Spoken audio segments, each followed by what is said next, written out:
5 የኢቢኤስ ሰራተኞች በሽብር ወንጀል ተጠርጥረው ፍርድ ቤት ቀረቡ። የፌዴራል ፖሊስ በሽብር ወንጀል ጉዳይ ጠርጥሬያቸዋለሁ ያላቸውን 5 የኢቢኤስ ቴሌቪዥን ጣቢያ ሰራተኞችን በዛሬው ዕለት ፍርድ ቤት አቅርበዋል። ጉዳዩ የቀረበለት የፌዴራል ከፍተኛ ፍርድ ቤት ፖሊስ በጠየቀው የ14 ቀናት የጊዜ ቀጠሮ ላይ ብይን ለመስጠት ለመጪው ሰኞ ተለዋጭ ቀጠሮ ሰጥቷል። የፌዴራል ፖሊስ የጊዜ ቀጠሮን የጠየቀው በ8 ተጠርጣሪዎች ላይ እያካሄድኩ ያለውን የምርመራ ስራ በሰውና በሰነድ ማስረጃ በስፋት ለማጣራት በሚል ነው። ከ8ቱ ተጠርጣሪዎች ውስጥ ባለፈው ሳምንት እሁድ በኢቢኤስ ቴሌቪዥን ጣቢያ በተሰራጨ ዝግጅት ላይ የሐሰት ታሪኳ ቀርቧል የተባለችው ብርቱካን ተመስገን ትገኝበታለች ሲል ኢንሳይደር ኢትዮጵያ ዘግቧል። በተያያዘም ዜና ኢቢኤስ ቴሌቪዥን በብርቱካን ተመስገን ዙሪያ ላስተላለፈው ዶክመንታሪ ይቅርታ ጠይቋል። የኢቢኤስ ዋና ስራ አስፈጻሚ አቶ አማን ፍስሐ ጽዮን ጉዳዩን አስመልክቶ በሰጡት መግለጫ በድርጅቱ ውስጥና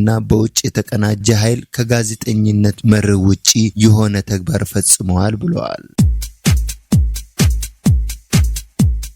በአማራ ክልል በአስቸኳይ ምግብ እርዳታ ለማቅረብ መቸገሩን ተመድ አስታወቀ። በአብዛኛው የአማራ ክልል አካባቢዎች አስቸኳይ የምግብ እርዳታ ለማድረስ መቸገሩን የመንግስታቱ ድርጅት የእርዳታ ማስተባበሪያ ጽህፈት ቤት ኦቻ ትላንት መጋቢት 18 ቀን 2017 ዓ.ም ባወጣው መግለጫ አስታውቋል። ማስተባበሪያ ጽህፈት ቤቱ በበርካታ የክልል አካባቢዎች የጸጥታ ችግር ሳቢያ የምግብ እርዳታ ማድረስ በጭራሽ የማይቻልባቸውና በከፊል የማይቻልባቸው በርካታ ቦታዎች በምስል አስደግፎ አቅርበዋል። በጭራሽ የእርዳታ አቅርቦት የማይቻልባቸው ብሎ ከጠቀሳቸው ቦታዎች መካከል ጎጃም እንዲሁም የጎጃም የሸዋ ዞኖች ይገኙበታል። ደጋዳሞት፣ ደቡብ መጫ፣ ደጋዳሞት፣ ጃዊ፣ ወንበርማ፣ ታችጋይንት፣ ዳውንት፣ መራቤቴ፣ ኤፍራታና ግድም ተጠቅሷል። በምስራቅ አማራ በተሻለ ሁኔታ የምግብ እርዳታ ለማድረስ መቻሉን የገለጸው ኦቻ በዚህም እጅግ አስፈላጊ የሆነ የተመጣጠነ ምግብ ለሚያስፈልጋቸው ወገኖች ማቅረቡን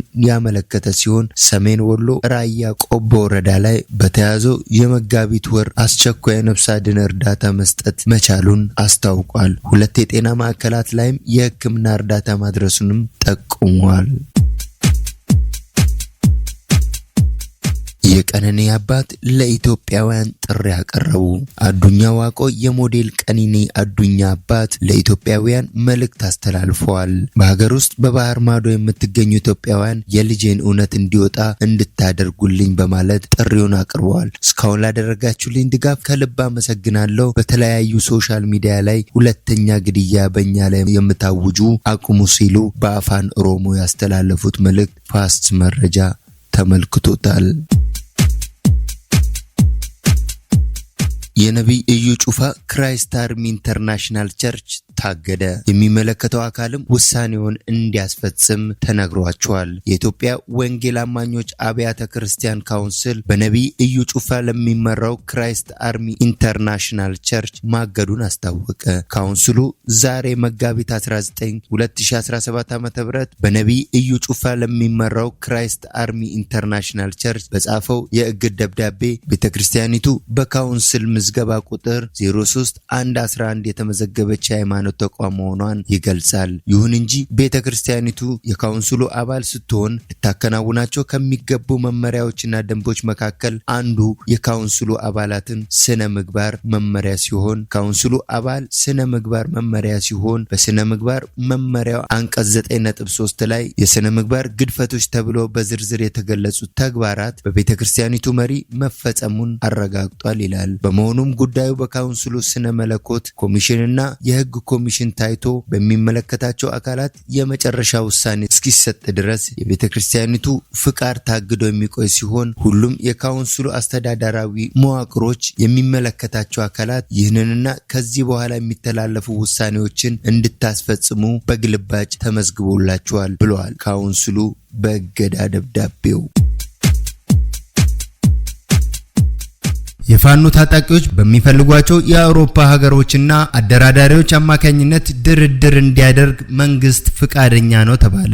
በአማራ ክልል የሚንቀሳቀሱት የፋኖ ታጣቂዎች በሚፈልጓቸው የአውሮፓ ሀገሮችና አደራዳሪዎች አማካኝነት ድርድሮችን እንዲያደርጉ መንግስት ፍቃደኛ መሆኑን የአማራ ክልል የሰላም ምክር ቤት አስታወቀ።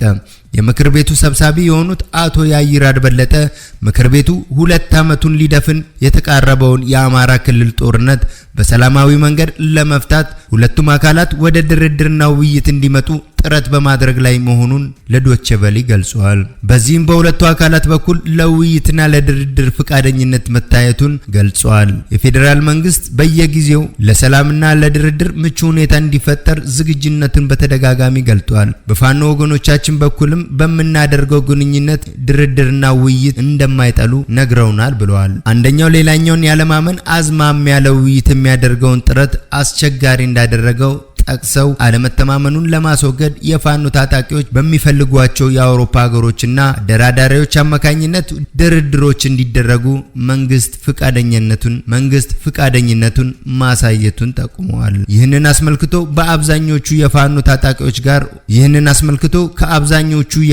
ታጣቂዎች ጋር ውይይት እንዳደረጉ የገለጹት አቶ ያይራድ ከፋኖ አመራሮች ምላሽ በመጠበቅ ላይ መሆናቸውን አመልክተዋል። የአማራ ክልል የሰላም ምክር ቤት በክልሉ የሚንቀሳቀሱት የፋኖ ታጣቂዎችና በመንግስት መካከል እየተካሄደ ለሚገኘው ጦርነት ውይይትና ድርድር ለመቋጨት የአመቻችነት ሚናውን እንዲወጣ ሰኔ 18 2016 ዓ.ም መመስረቱ የሚታወስ ነው።